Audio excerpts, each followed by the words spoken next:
Claro que todo el mundo quiere tener una casa, ¿no? Nosotros no queremos un mercado intervenido por los poderes, queremos un mercado libre, que después de casi 30 años de gobierno del Partido Socialista en Castilla-La Mancha nos habían dejado una región absolutamente arruinada. Tenemos una mesa del Congreso dominada por una mayoría plegada a los intereses del gobierno de Pedro Sánchez y del Ejecutivo, ¿no?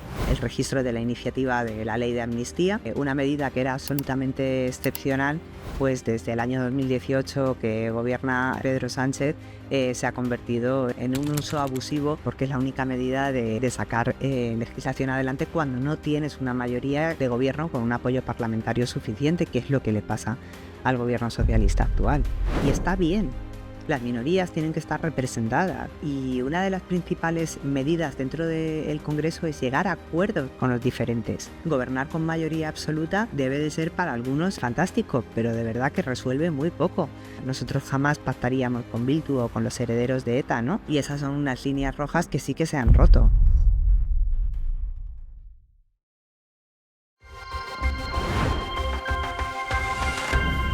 El común de los sentidos.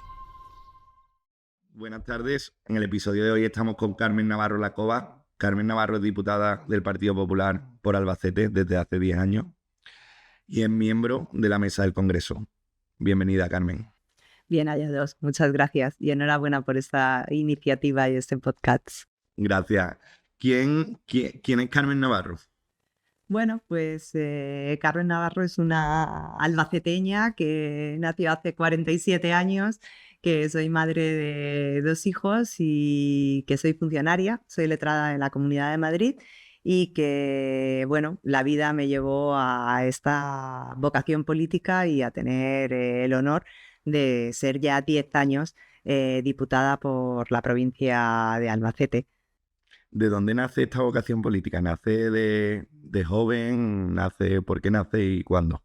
Bueno, nunca me había planteado que tendría esta dedicación política, ¿no? Sí que es verdad que he tenido interés por la política, porque en mi casa pues sí que hemos vivido una familia muy cercana a la política. Mi padre ya en los años 80 fue secretario provincial de la UCD, ¿no? Sí que éramos la típica casa en la que se veía el debate del Estado de la Nación, o en la que participábamos mucho en los procesos electorales y seguíamos la noche electoral y vivíamos las campañas electorales, ¿no? Pero mi vocación era la de ser funcionaria, soy letrada de la Comunidad de Madrid, me encantaba lo que hacía, pero cuando en el año 2011 María Dolores de Cospedal ganó Castilla-La Mancha, yo me fui de Madrid a Albacete como directora provincial de Sanidad y Servicios Sociales. Y ahí fue un momento en el que, bueno, pues di el paso de una materia más técnica a la propia gestión administrativa. Y años difíciles en los que después de casi 30 años de gobierno del Partido Socialista en Castilla-La Mancha nos habían dejado una región absolutamente arruinada, y desde la responsabilidad de Sanidad y Servicios Sociales, la continuidad de la prestación y garantizar los servicios a los ciudadanos en momentos de crisis económica, pues sí que nos obligó a agudizar mucho el ingenio y al estar muy cerca de la gente con problemas muy importantes, ¿no? Su prestación farmacéutica, sanitaria, el sostenimiento del servicio de la dependencia, el mantenimiento de los servicios residenciales de cuidados de mayores. Todo esto me permitió acercarme mucho a lo que es la gestión de los servicios para los ciudadanos, y que la verdadera herramienta que cambia la vida de la gente estaba en la política, y pasamos a hacer una gestión administrativa, pero también tuvo una gran carga política, porque teníamos que contar por qué hacíamos cada una de las cosas que decidíamos. Y 4 años después me ofrecieron ser candidata número 1 al Congreso de los Diputados por la provincia de Albacete en las listas del Partido Popular, y para mí fue un salto que me llenó de responsabilidad y también de honor, y bueno, descubrí que ahí podía tener una vocación y un propósito importante de estar cerca de la vida de la gente y de solucionar los problemas de la gente. Y desde ahí, 10 años. ¿Te lo pensaste mucho? Me lo pensé mucho porque mis hijos eran muy pequeños. Es verdad que no te dan mucho tiempo para pensártelo y que te llaman como una hora antes de que cierren las listas. De hecho, no me dio tiempo a decírselo a mi marido. Quizás eso fue lo peor. Y sí que, claro, luego tuve una enorme responsabilidad porque es que mis hijos tenían 2 y 3 años cuando yo vine a Madrid. Y cuando tú das el salto a la política, ya sabes que esta no es una profesión. La política es una dedicación, unos años que vas a poner tu vida, y tus conocimientos y tu tiempo a disposición de los demás, que lleva muchísimo sacrificio porque no es un trabajo de lunes a viernes ni de 8 a 3, sino que sacrificas, son jornadas muy largas, que desconoce mucha gente, que tienes una labor de representación muy importante, más allá de la elaboración de las leyes, y que eso te obliga a conocer tu circunscripción, a viajar a todos los municipios de la provincia de Albacete, a trasladar la labor que haces en el Congreso de los Diputados y acercarla a los pueblos de tu circunscripción y al mismo tiempo conocer sus problemas y poder trasladarlos aquí dentro del Congreso de los Diputados. Sin duda, así, al mismo tiempo que supuso un honor y que para mí ha sido una de las mayores satisfacciones de mi vida, pero también ha sido un gran sacrificio personal y familiar. ¿Y cómo es la vida de una diputada? Porque tú me comentabas que sigues viviendo en Albacete, entonces, ¿cómo es tu vida? Me refiero, tú vas y vienes, vienes aquí de lunes a miércoles y te vas, es decir, eso como... Pues durante los 4 años de la primera legislatura, que era, sí, tenía la responsabilidad de ser la número 1 por la provincia de Albacete. Cuando uno encabeza una lista, luego también tiene que tirar del carro, ¿no? Y de todos los que vienen detrás, tanto de diputados como de senadores. Y al final uno quiere dar el do de pecho y quiere trabajar incluso más que los demás, un poco para que cunda el ejemplo, ¿no? Con lo cual, los 4 primeros años yo venía a Madrid los martes y me volvía a Albacete los jueves por la noche. Durante los lunes pues se lo dedicaba mucho a la labor de partido y a preparar el trabajo que luego desarrollábamos en Madrid a lo largo de la semana, y los viernes normalmente atendías a la prensa o viajabas a cualquier municipio de la provincia de Albacete, o bien a dar una rueda de prensa o a reunirte con el alcalde o con cualquier colectivo que en aquel momento pues necesitase trasladarte sus problemas. Eh, por ejemplo, pues con una cooperativa vinícola de una comarca determinada de la provincia de Albacete, o con un sector asociativo, como podían ser los padres con niños con cáncer, que en aquellos momentos estaban, hace 10 años tenían unas reivindicaciones que se consiguieron, ¿no?, para obtener el 33% de discapacidad en el momento del diagnóstico de la enfermedad. Y siempre tienes una agenda muy ocupada, independientemente de que luego los fines de semana también aprovechases para tu labor de representación, y cuando no hay una fiesta en un pueblo, pues a lo mejor hay una asociación de amas de casa que quieren que participes en su comida anual, y así con 89 municipios en una provincia como Albacete, pues es mucho trabajo, ¿no? Luego sí que he tenido otras responsabilidades en el Congreso y también en los órganos del Partido Popular a nivel nacional. Que he sido vicesecretaria de Sanidad y Servicios Sociales con el presidente Feijóo, y ahí sí que venía a Madrid los lunes y volvía, no sabía si los viernes o los sábados, a mi casa, ¿no? Y ahora que como miembro del órgano de gobierno del Congreso de los Diputados, sí que vengo los lunes a Madrid y me vuelvo los jueves. El resto de la semana sigues haciendo la actividad tradicional que hacías hasta ahora, o bien una rueda de prensa o una reunión con un colectivo determinado, atender a tus vecinos. ¿Y cómo lo lleva tu familia? Bueno, pues quizás ellos son siempre la parte que más sufre, ¿no? Es verdad que yo no soy una madre al uso que duerma todas las noches en su casa y que le cuente un cuento a sus hijos, ¿no? O sea, les he privado a ellos, también me he privado yo, ¿no? Pero entiendo que esta es una responsabilidad y una grandísima oportunidad de trabajar para los demás, y que eso también supone para ellos un ejemplo importante. Entremos un poco en tu trabajo a día de hoy, la mesa del Congreso, para los oyentes. ¿Qué es la mesa del Congreso?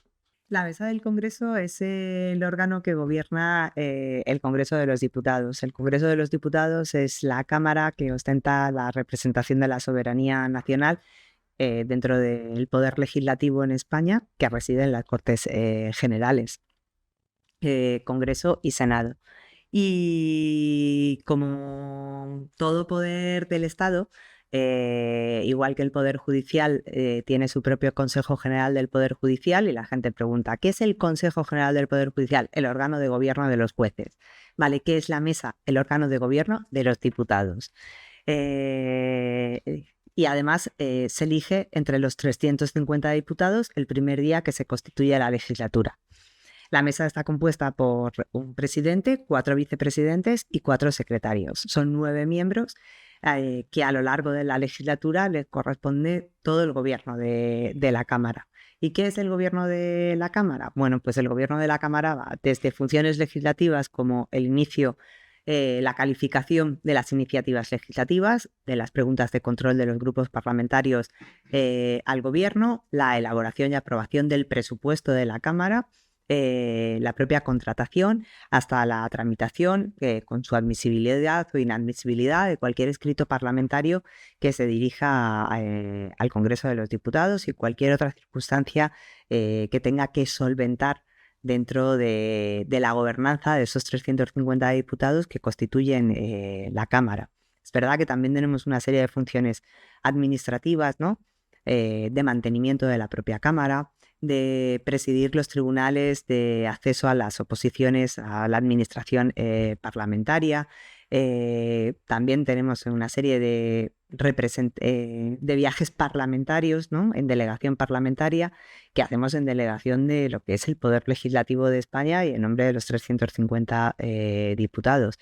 Pero básicamente es la gobernanza del día a día de esos 300, de la Cámara y de lo que representan los 350 diputados. ¿Y cómo se eligen? Porque comentábamos que, bueno, que hay, vamos, y para quien no lo sepa, hay 3 del PSOE, 2 más la presidenta, 2 de Sumar y 4 del Partido Popular. ¿Cómo se elige? Bueno, normalmente la mesa tiene una representación de las mayorías que hay dentro de los grupos parlamentarios que tienen representación en el Pleno. Se eligen por votación en la primera sesión, como te decía, del inicio de cada legislatura. La presidenta se elige entre los más votados. Es una votación que se hace secreta, por escrito y en urna. Y los vicepresidentes también son elegidos por votación. Lo que pasa es que está todo arreglado, ¿no? Porque me refiero, si no estuviera arreglado no saldría Armengol, saldría alguien del PP porque vosotros sí votaríais el mismo, ¿no? Pero que está arreglado de antemano, ¿no? Claro, o sea, fíjate, es la primera vez que el grupo mayoritario la segunda vez en la historia de la democracia que el grupo mayoritario de la Cámara, que en este caso es el Partido Popular, con 137 escaños, no la preside.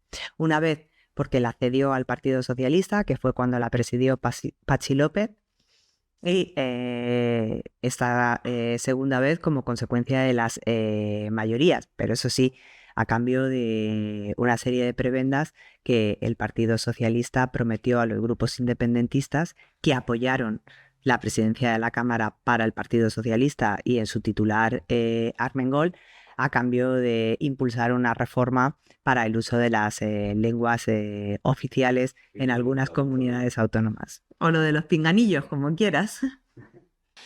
Pero entonces, ¿y ahora cómo funciona? ¿Ahora llega una ley a la mesa del Congreso? ¿O cómo me refiero yo? Ya un grupo parlamentario hace una propuesta de ley y vosotros tenéis que aprobar que se pueda votar. Nosotros aprobamos y la calificamos, ¿no? Para que cumple los requisitos de forma y de fondo, para que pueda ser una iniciativa legislativa que cumpla con los parámetros constitucionales. Nosotros no decidimos en virtud de lo que a nosotros nos parezca según nuestra ideología. Nosotros calificamos según dice el reglamento y según dice la Constitución. A veces incluso calificamos iniciativas legislativas que nosotros luego empleamos Pleno y como Partido Popular vamos a votar que no, ¿no? Pero sí que es necesario que el órgano de gobierno se rija por lo que marca la Constitución y las leyes y el reglamento, que es la norma de funcionamiento interno de la Cámara, que tiene carácter de orgánica porque se aprobó por una mayoría de 2/3. O sea, la propia Cámara se ha dotado de su norma interna que pone las reglas del juego. Lo que no es normal es que estos resortes parlamentarios que garantizan la imparcialidad de un órgano de gobierno que es plural, pero que no deja de ser también un órgano político, hayan saltado durante esta legislatura y saltaron con el registro de la iniciativa de la ley de amnistía, que supuso un debate intenso dentro de los miembros de la mesa y donde hubo una ruptura en cuanto a su calificación, porque para el Partido Popular era inconstitucional, de palmaría y evidente inconstitucionalidad, puesto que no cumplía con lo dispuesto en la Constitución, que prohibía las amnistías, ¿no? Pero, ¿cómo es el proceso técnico de calificar la iniciativa? Mira, un grupo parlamentario registra una iniciativa, ¿no? Las iniciativas legislativas pueden venir a instancia de un grupo parlamentario, del gobierno, de una comunidad autónoma o del Senado, ¿no? Un grupo parlamentario registra una ley y con todo lo que se registra se constituye el orden del día de la mesa. La mesa es una reunión que se celebra todos los martes de cada semana a las 10 de la mañana. Y ahí se ve iniciativa por iniciativa. Esas iniciativas llevan un informe técnico del letrado con un breve resumen de lo que se trata, que normalmente nosotros cada día nos leemos lo que se registra en el Congreso de los Diputados y los escritos parlamentarios que se dirigen a la mesa. Y llevan una propuesta técnica y los letrados señalan pues el párrafo 4 del artículo 3 de esta ley no puede hacerse vía este tipo de iniciativa porque necesita otro tipo de procedimiento y por lo tanto se propone su inadmisión o normalmente se propone su admisión a trámite y nosotros generalmente votamos a favor de esa propuesta técnica siempre y cuando cumpla los requisitos de legalidad y de constitucionalidad que son exigibles. A veces también el gobierno ha registrado leyes dentro de su iniciativa legislativa a la que el Partido Popular se ha opuesto, por ejemplo, por no ir acompañada de los trámites correspondientes, informe del Consejo de Estado o cualquier otro informe preceptivo al que deba de vincularse el gobierno para presentar un proyecto de ley. En este caso no una proposición de ley, sino que cuando la iniciativa viene del gobierno se llama proyecto de ley. Pero luego hay una serie de cuestiones administrativas que constituyen el índice azul del orden del día de la mesa y que pueden ser desde solicitudes de salas para celebrar jornadas por parte de la sociedad civil, que en ocasiones también han tenido el rechazo por parte de la mesa, con una discusión en la que los miembros de la mesa se han dividido, quizás porque algunos miembros han considerado que el acto podía atentar a la dignidad de los diputados, al decoro de la Cámara, a la propia vida diaria del Congreso, ¿no? Por ejemplo, se vetó un acto de presentación de un vídeo porque consideraban que, bueno, pues que hacía apología y que atentaba contra la libertad política por criticar duramente a los comunistas, ¿no? Bueno, no sé, ahí hemos tenido discusiones bastante profundas. De hecho, te iba a preguntar que aparte de la ley de amnistía, ¿cuál ha sido el debate más tenso que has tenido? Hemos tenido debates tensos siempre, ¿no? Hay mesas más relajadas y hay mesas en las que los asuntos son más arduos, sobre todo en una legislatura donde la independencia del poder legislativo podemos decir que está cogida con pinzas, ¿no? Hoy tenemos una mesa del Congreso dominada por una mayoría plegada a los intereses del gobierno de Pedro Sánchez y del Ejecutivo, ¿no? Y esto al final es pernicioso porque constituye una mala praxis, porque sienta un precedente que se aparta de los usos parlamentarios y que solo garantiza y atiende al interés del Poder Ejecutivo. Y nosotros queremos garantizar la independencia de los tres poderes. De hecho, te quería preguntar, ¿estamos ante la legislatura donde más ha degradado las instituciones? Sin duda, esta es la legislatura donde más se ha degradado las instituciones, empezando porque la presidencia de la Cámara la ostenta el Partido Socialista, que no es el partido mayoritario de la Cámara, que sí que aunó una serie de votos para ostentar esa mayoría, pero a cambio de una deuda política que hemos tenido que pagar todos los españoles, que fue la reforma del reglamento del Congreso de los Diputados para el uso de los pinganillos y, por lo tanto, el uso de las lenguas cooficiales en algunas comunidades autónomas. Esto no solo supuso el uso de las lenguas cooficiales y de los pinganillos, supuso el inicio del uso de los pinganillos antes de votar la reforma del reglamento del Congreso de los Diputados, con lo cual ya cualquier procedimiento se lo saltaron por los aires, ¿no? Y saltarse el procedimiento es muy pernicioso, porque es silencioso y, sin embargo, es por donde se inicia la ruptura de la degradación de lo que supone la institución. De hecho, hablando de degradación, vamos a entrar en un tema que es el decreto ley, que le encanta a nuestro presidente usarlo, sobre todo desde el COVID, ¿no? Y ¿qué es el decreto ley? ¿Cómo se usa? ¿Para qué sirve? ¿Realmente cuál es su intención? ¿No? ¿Para qué lo usa actualmente? Mira, el decreto ley está previsto en la Constitución española y está previsto para poder legislar por razones de urgente necesidad. Sin embargo, en estos casos lo que hay es un abuso del derecho. Es una de las formas de legislar cuando no tienes la mayoría necesaria. De tal manera que los reales decretos leyes no tienen procedimiento de tramitación, vienen hechos y elaborados por el gobierno y se someten únicamente a una votación en un debate escueto y muy No pasan por la mesa.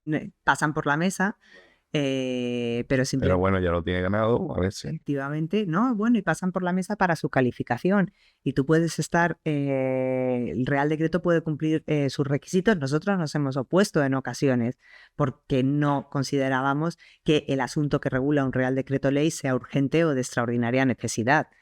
Y sin embargo, ellos cuando necesitan sacar adelante una medida que saben que no van a tener la mayoría para apoyarla, pues utilizan la vía del Real Decreto Ley. Aquí no hay debate, aquí no hay tramitación parlamentaria y su único objeto es convalidarlo y que entre en vigor o derogar o no convalidarlo y por lo tanto derogarlo. Tienen el plazo de 30 días y luego cometen también otro atropello con los reales decretos leyes en el que no solo se va a regular una cuestión que es urgente, sino que además te lo trufan de una serie de medidas que hacen que el Real Decreto Ley no sea homogéneo respecto de una materia, sino que sea heterogéneo. Y por lo tanto, tú te comes las lentejas, pero te las comes con su chorizo, su zanahoria y su patata, ¿sabes? Sí, eso hace no mucho lo hizo, además lo usa mucho como para criticar al rival político, ¿no? Es decir, Si haces un repaso de todos los reales decretos leyes que se han aprobado en las últimas legislaturas, pues es sorprendente, ¿no? Una medida que era absolutamente excepcional, pues desde el año 2018 que gobierna Pedro Sánchez, se ha convertido en un uso abusivo porque es la única medida de sacar legislación adelante cuando no tienes una mayoría de gobierno con un apoyo parlamentario suficiente, que es lo que le pasa al gobierno socialista actual. vamos a entrar ya un poco hacia dónde va el Partido Popular, ¿no? El Partido Popular lleva 7 años, ¿no? En la oposición, ¿no? Si se cree, ¿no? Las expectativas son que el año que viene, cuando haya elecciones, bueno, sí las hay, porque lo podemos esperar todo del personaje, que, que, que va a Bueno, yo cambiar. quiero mantener la esperanza, ¿no?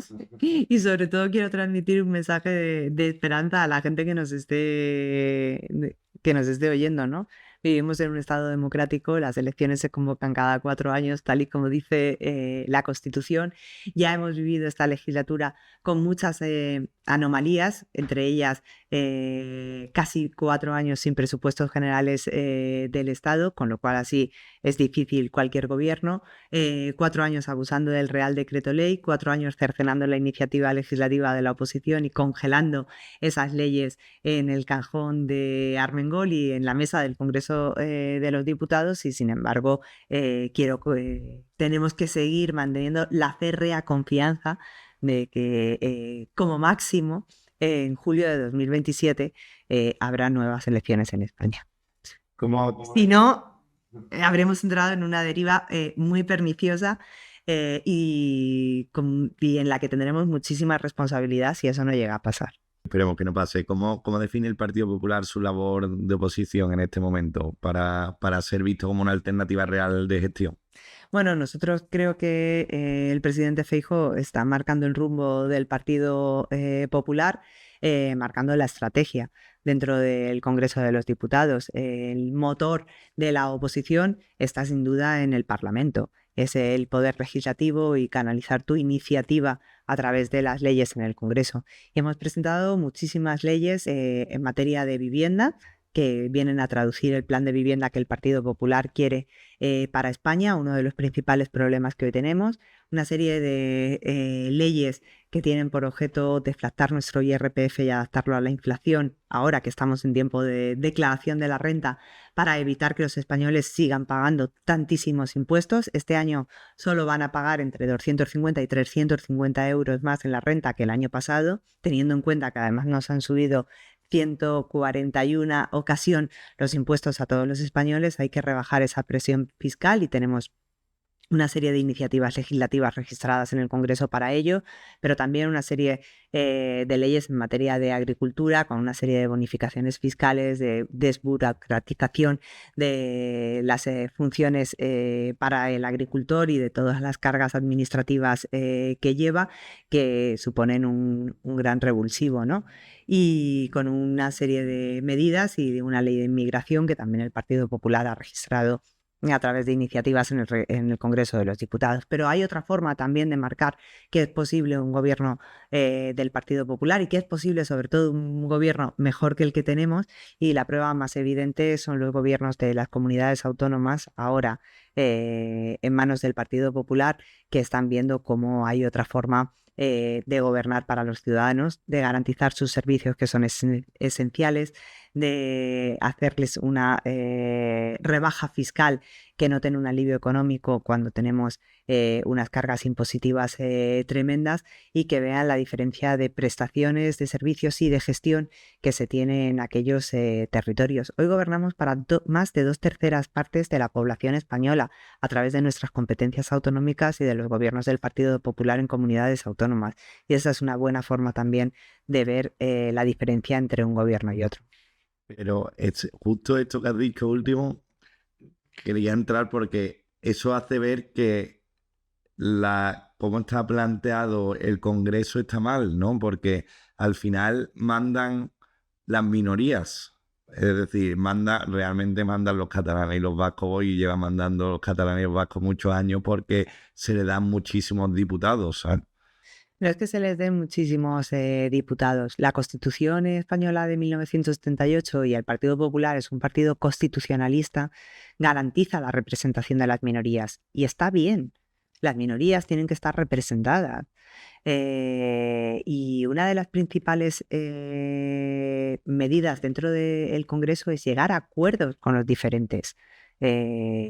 Gobernar con mayoría absoluta debe de ser para algunos fantástico, pero de verdad que resuelve muy poco. Yo creo que ha habido gobiernos minoritarios que, apoyados en determinadas minorías, también han hecho crecer al país, ¿no? Y es necesario que en una referencia nacional todos se sientan incluidos, ¿no? Y que España siga siendo el Estado autonómico de prosperidad y de progreso que la Constitución trajo desde el año 1978 y que hemos tenido unos años de prosperidad, de tranquilidad y de crecimiento que han sido los mejores de la historia española. Y nosotros seguiremos reivindicando esta Constitución. El problema es que estas minorías hoy den lugar a una mayoría Frankenstein, que es lo que tiene Pedro Sánchez, ¿no? ¿Dónde está esa minoría? Nosotros jamás pactaríamos con Bildu o con los herederos de ETA, ¿no? Y esas son unas líneas rojas que sí que se han roto. Si las minorías deben de tener esa representación o no, o si tienen que tener un porcentaje de voto más alto para ostentar un escaño de representación en el Congreso, podría ser una gran discusión. Pero sería una discusión que daría lugar a una modificación constitucional. Y yo creo que ahí quien se tiene que entender son los partidos mayoritarios, no el mayoritario que se apoya en las minorías solo para su interés. Yeah. Y a España yo creo que todavía le queda pendiente esa reflexión. ¿Para cuándo un gran acuerdo entre los partidos mayoritarios? Que de hecho, hablando de acuerdo de partidos mayoritarios, ¿cuál crees que es la reforma más grande que hay que hacer en España? La reforma más grande que hay que hacer en España, pues siguiendo un poco la línea del presidente Feijóo y teniendo en cuenta el primer plan que presentó, fue un plan de calidad democrática y de regeneración institucional.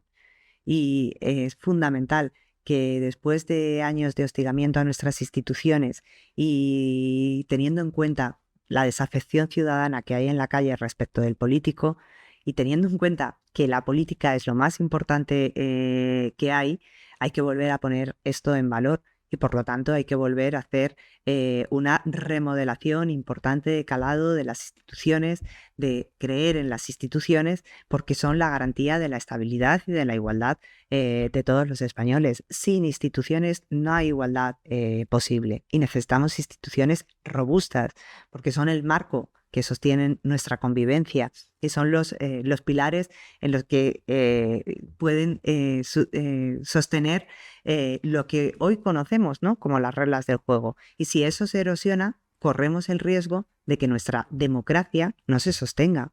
Y sin democracia no hay convivencia posible.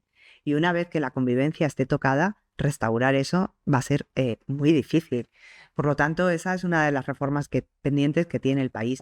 Pero hay otras dos reformas fundamentales. Una es una reforma fiscal absoluta. Tenemos a los ciudadanos asfixiados a impuestos, con una inflación desbordada, con un paro juvenil de los más altos de todos los países de Europa y un problema de vivienda que pone en jaque a las generaciones más jóvenes que son el futuro del país. Y ahora a quien hay que darles oportunidades y resolverles el problema cuanto antes. ¿Cómo podemos solucionar lo de la vivienda? Bueno, pues lo primero que hay que hacer con la vivienda es derogar toda la reforma de vivienda que ha llevado a cabo el gobierno de Pedro Sánchez. Como consecuencia de las presiones de sus socios comunistas. Nosotros no queremos un mercado intervenido por los poderes, queremos un mercado libre y queremos un mercado donde y hay que restablecer la seguridad jurídica del propietario y la seguridad jurídica del inquilino. Tenemos que establecer una serie de medidas que permitan agilizar la construcción y por lo tanto eliminar toda la burocracia que paraliza los procesos de construcción. Y hay que inyectar una serie de ayudas a nuestros jóvenes, ¿no? Fundamentalmente el Partido Popular puso en marcha un plan de aval para que los jóvenes no tuviesen que comerse ni tuviesen que esperar unos años de ahorro para poder invertir en una vivienda en propiedad, y ese plan de aval ahora también lo ha presentado el vicesecretario de Hacienda y Vivienda del Partido Popular, Juan Bravo, para los alquileres, de tal manera que los jóvenes puedan iniciar y emanciparse. En Andalucía también hay alguna medida, yo creo. Sí, estas medidas, por ejemplo, ayer fueron aprobadas por el Gobierno de la Generalitat Valenciana del Partido Popular, avales al 100%, tanto para la primera vivienda de los jóvenes, ya fuese como adquisición o en arrendamiento. ¿Y qué ¿Qué pensáis de las medidas? Te voy a poner dos casos, como lo planteaba Gabriel Rufián en el Congreso, ¿no? De un español, una casa, o aquel discurso que dio. Pero mira, es que esas son medidas populistas. Sí, yo te pregunto. En el momento en el que el problema es que tú no puedes convertir la expectativa en un derecho. Claro que todo el mundo quiere tener una casa, ¿no? Pero para eso tú tienes que hacer una política de vivienda que permita la construcción. Y durante muchos años en España hemos olvidado la construcción de vivienda. Hemos tenido un parque de alquiler de viviendas poco asequibles que ha sido el más exiguo de todos los países de Europa, porque aquí, por cultura, se apostó por la compra y por la adquisición de las viviendas. Todo el ahorro hoy de los españoles está en el ladrillo y está bien. Y de hecho es una cuestión cultural, porque si tú miras las encuestas de todos los informes de las entidades más reputadas de centros de estudios de España, los jóvenes siguen queriendo comprar una vivienda antes que alquilarla, con lo cual es nuestra cultura del ahorro. Lo que no puedes convertir es la expectativa en un derecho absoluto, porque no está consagrado así, ¿me entiendes? Lo que sí que tienes que hacer es una política de vivienda que incentive la construcción de las viviendas y el apoyo a la financiación, a la desregularización burocrática que tiene hoy la construcción de las viviendas y que pasan meses paralizados sin que tú puedas poner un ladrillo encima de otro. Y sobre todo hay que eliminar todas esas medidas populistas que han intervenido en el mercado y que lo único que han hecho ha sido que se quiten casas del mercado del alquiler, porque los propietarios no se fían y no quieren ponerlas en arrendamiento, y que las que quedan en el mercado del alquiler hayan incrementado su precio irremediablemente, porque claro, cuando la oferta se hace más pequeña, el precio se hace más grande, ¿no? ¿Y qué opinas de lo que decía el portavoz de vivienda de Vox, Carlos Quero, sobre que habría que priorizar que los españoles, es decir, habría que priorizar la vivienda con los españoles antes que los extranjeros? Bueno, lo que tendríamos que hacer es desenchufar a muchos españoles del subsidio. Lo que queremos es un país que prospere y un país que crezca económicamente. Lo que tenemos que aspirar es a que muchas familias españolas no aspiren a un salario mínimo interprofesional, sino que aspiren a salarios medios de 45.000 y de 50.000 euros. Y cuando tengamos un país que crezca y que prospere y que estemos no incentivando el subsidio, sino incentivando el crecimiento económico y enchufando a la gente a trabajo y a carreras y a proyectos en los que puedan prosperar y ganar salarios dignos y tener unas familias a las que puedan sustentar y tener acceso a una casa, seguramente no estemos en estos postulados tan populistas que me parece tanto el uno como el otro. ¿Y el paro juvenil? ¿Cómo lo solucionamos? Tenemos el paro juvenil, si no el más alto, de los más altos de Europa. Tenemos uno de los paros juveniles más altos de toda Europa y esta es una cuestión que hay que atajar cuanto antes, pero que viene por dos partes. Una, por la formación. Hay que formar a los jóvenes, hay que volver a enchufarlos, en este caso, al mérito y a la capacidad, y al sacrificio y al esfuerzo, que durante mucho tiempo esta cultura, que es la única que te hace ascender, se ha desincentivado. No vivimos en un país de plexiglas, no vivimos tampoco en un país de los cuentos de Yuppie, ¿no? Yo creo que la gente sabe que conseguir determinadas cosas cuestan mucho trabajo y mucho sacrificio, pero sí es verdad que tenemos que transmitirles a nuestros jóvenes un mensaje de optimismo y de esperanza, y que tenemos que enchufarles a aquellas profesiones y a aquellas necesidades que vaya a tener el país como desarrollo, donde puedan encontrar nichos de empleo, ¿no? Y esto es fundamental. Hay una falta de determinadas profesiones que pasarían más por una formación profesional que por una formación universitaria, que tendrían una rentabilidad de productividad brutal en cuanto a su equivalencia en salarios y salarios a los que podrían acceder, que es importante hacer esos recorridos y hacer un planteamiento de país y ver dónde están nuestras necesidades y dónde van a estar los empleos del futuro y por qué hay que indicarles a los jóvenes, independientemente de la vocación vocación que tenga cada uno, ¿no? Pero es verdad que hay muchos chavales que cuando llegan a los 18 años no tienen vocación, ¿no? Y muchas veces la vocación se la despierta donde vayan a tener una mayor empleabilidad o donde vayan a tener un mejor sueldo. Y es digno y legítimo y me parece estupendo, ¿no? Pero nosotros como políticos ese trabajo previo hay que hacérselo a los jóvenes, ¿no? Y hay que ver dónde está el ecosistema de los posibles trabajos y de lo que va a necesitar el país el día de mañana. Siempre con una base, el esfuerzo y el sacrificio, porque es la base de todo. Eso es muy importante y se está perdiendo, y además ahora con la era que viene de la inteligencia artificial también va a ser, yo creo, un reto importante. Pero no porque la inteligencia artificial vaya a sustituir puestos de trabajo, sino porque va a generar nuevas oportunidades. No, pero va a generar también vagueza, ¿no? Yo lo que veo en los jóvenes es que va a generar vagueza, ¿no? Al final, porque... Bueno, yo lo que veo hoy en los jóvenes, y esto me llama mucho la atención, es que las prioridades han cambiado. Las prioridades de un joven en la generación de nuestros padres era tener una familia, tener una casa en propiedad y hacer una pequeña huchita de un plan de pensiones para tener una jubilación lo más tranquila posible, ¿no? Y hoy los jóvenes tienen otras necesidades, valoran mucho su tiempo libre, valoran mucho su tiempo de ocio y hay determinadas cosas a las que no quieren renunciar aunque ganen menos dinero, ¿no? Eso también es legítimo, ¿no? Pero es absolutamente necesario ver cuáles van a ser las necesidades de un país y hacia dónde vamos a ir, y si la inteligencia artificial va a venir a ser la nueva revolución, que no nos quedemos fuera y que veamos cuál es la empleabilidad de los jóvenes ahí, ¿no? Sí, sí, totalmente. Otro reto que se viene ahora en España y que lo estamos viendo también en otros países de Europa, ¿no? Es el tema de la inmigración.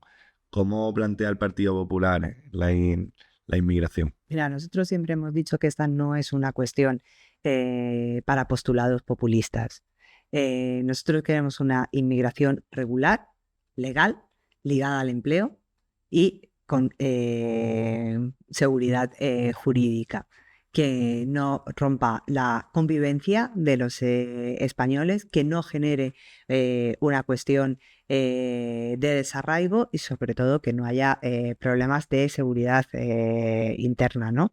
Y para eso la inmigración tiene que cumplir esos requisitos en un plan que presentó el Partido Popular, que sea una segura, legal y vinculada al empleo. Y por supuesto, no en regularizaciones masivas que lo único que hacen es un llamamiento, un efecto llamada, además a la desesperada, sin acotar bien cuáles son los servicios que vas a poder prestar a estas personas, empezando por la empleabilidad de los mismos, que es una cuestión fundamental. Gobernabilidad.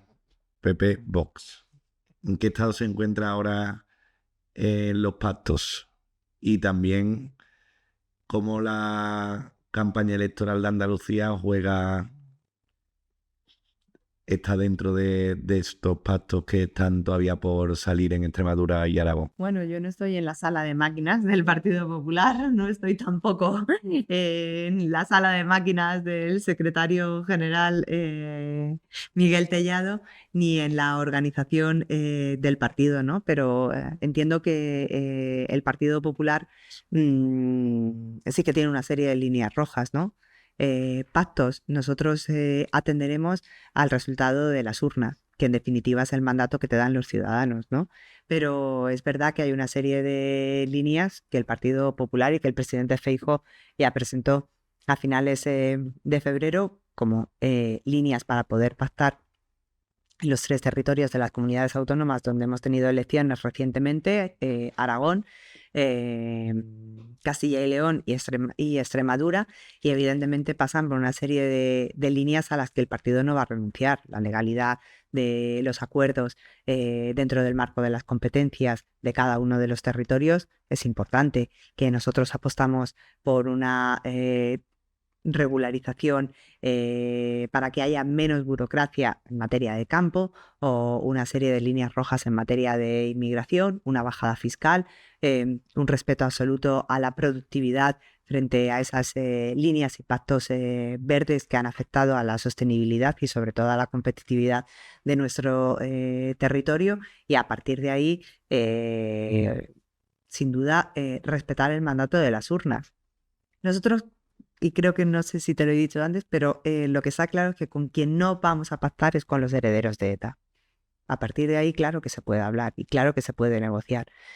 Pero si miramos el mapa nacional y si estamos en la expectativa máxima de un año, a las puertas de un año de unas elecciones generales, yo lo que quiero después de este gobierno de coalición de Pedro Sánchez es un gobierno fuerte, un gobierno que sea leal y que esté comprometido con un programa de gobierno que se pacte tal y como quiere el presidente Feijóo, no un socio de coalición que se levante de los consejos de ministros y que te deje tirado a las puertas de decisiones importantes durante 2 horas. Yo veo que eso entre el PP y Vox es más fácil porque simplemente por un análisis sociológico, ¿no? Que al final la mayoría de las personas que hay en Vox, tanto los primeros cargos vienen del Partido Popular, Santiago Abascal formó parte del Partido Popular, como la mayoría de sus votantes son ex votantes del Partido Popular, ¿verdad? Que ahora con la deriva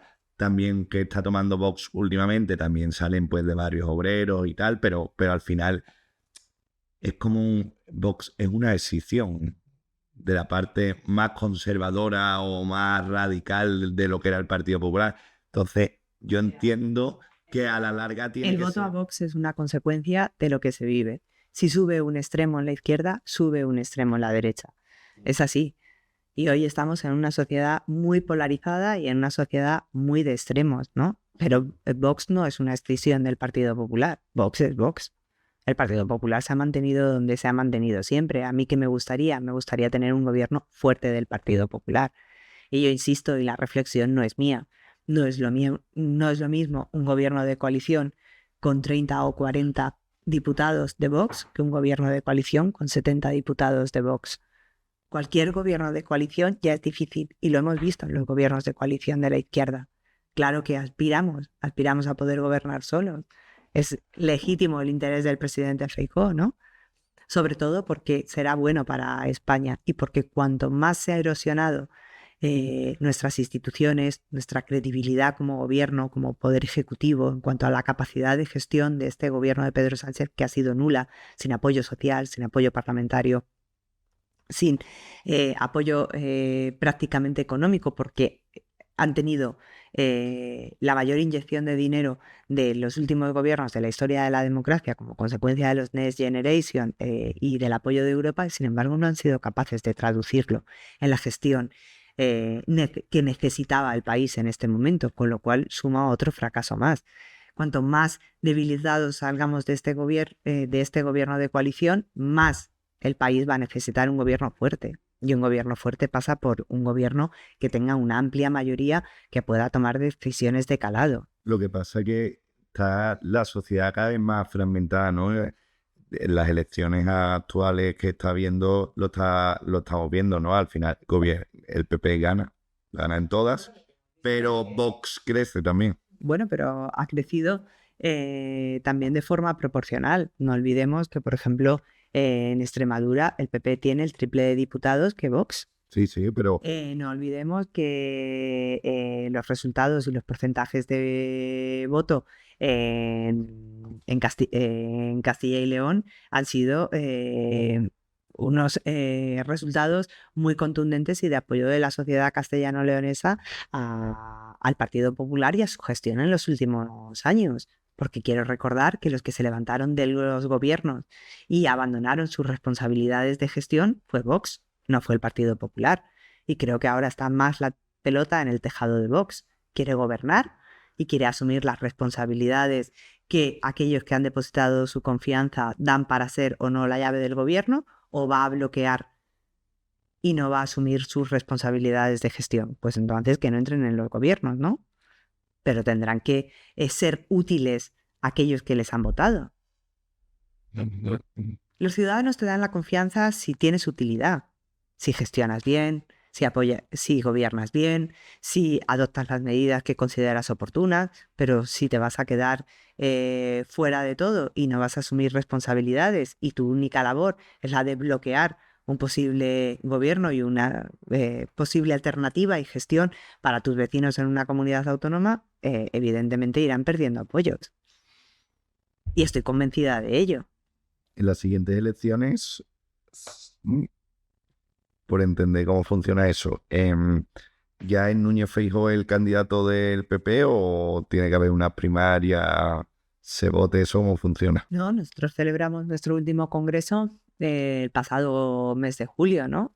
Donde se eligió por unanimidad a Alberto Núñez Feijóo, primero en un congreso extraordinario, que fue en Sevilla hace 4 años, en el año 2022, pero el Partido Popular celebró su congreso en el que eligió presidente del partido Alberto Núñez Feijóo, con una ponencia política también muy clara en cuanto a los postulados, la ideología y lo que va a ser el programa político de Alberto Núñez Feijóo, y tuvo los apoyos mayoritarios porque el partido está en sus manos y porque la confianza de todo el partido está depositada en Alberto Núñez Feijóo, que será sin duda el candidato de las próximas elecciones generales. Yo creo que no hay ninguna... Pero tiene que haber un congreso, ¿no? No, porque los congresos se celebran cada 4 años. El congreso se celebró el año pasado. Cumpliría 2 años de congreso llegado el momento de las elecciones generales, que se celebrarán, si no antes, en la fecha prevista, ¿no? Si tuvieras que elegir una sola iniciativa o ley en la que hayas participado y de la que te sientas especialmente orgullosa, ¿cuál sería? Pues mira, me siento especialmente orgullosa de haber participado en una ponencia de ley que no salió adelante, que fue la Ley de Cuidados Paliativos. Esta ley entró en el Congreso de los Diputados como una iniciativa de ciudadanos. Si bien las enmiendas del Partido Socialista trataban de reconducir su postura hacia la eutanasia, aprovechando la percha de esta ley de cuidados paliativos. Fue una ponencia de ley que se reunía todas las semanas durante más de 22 meses. La ponencia más larga de ley de la historia de la democracia española.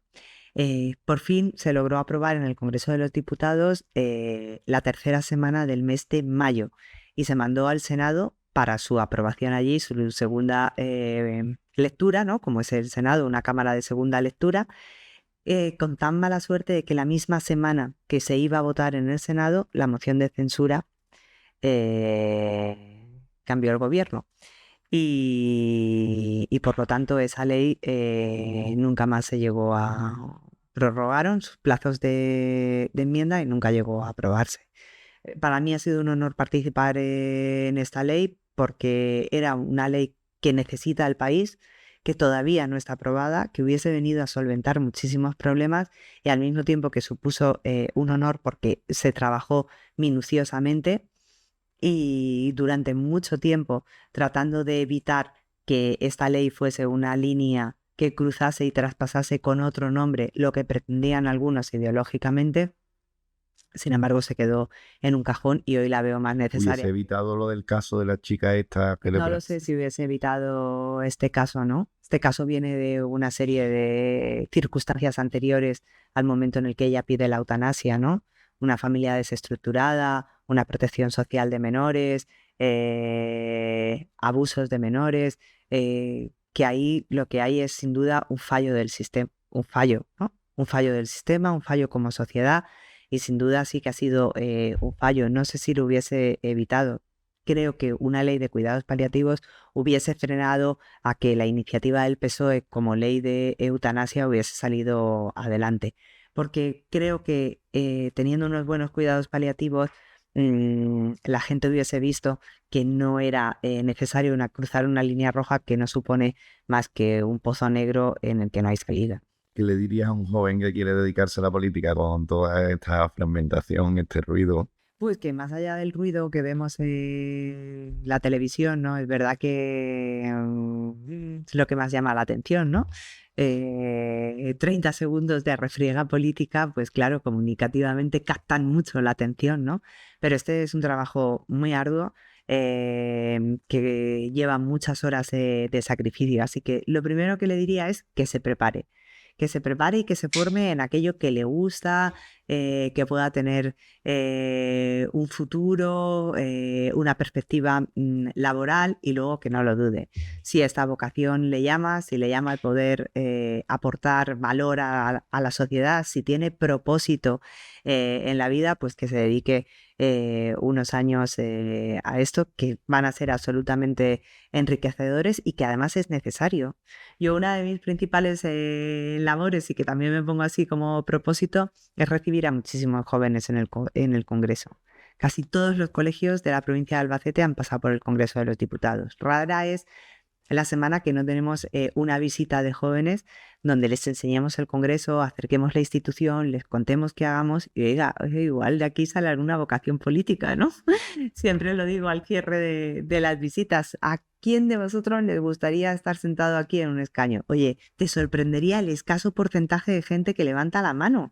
Y me sorprende y yo, ¿pero nadie quiere ocupar un escaño aquí el día de mañana? No, porque la gente lo ve como eso, el insulto, la refriega, y como algo como muy casposo. Y sin embargo, este es un grandísimo honor, una responsabilidad inmensa, es una labor que ilusiona y que te llena muchísimo, que es darte a los demás la posibilidad de conocer tu país y las instituciones por dentro, la satisfacción de representar a los vecinos de la ciudad donde vives, ¿no? Y de la provincia en la que eres y que me encantaría que hubiese vocación política porque es que esto tiene que continuar. ¿Quién ha sido tu referente políticamente? ¿Quién ha sido mi referente políticamente? Bueno, yo creo que el presidente Aznar, ¿no?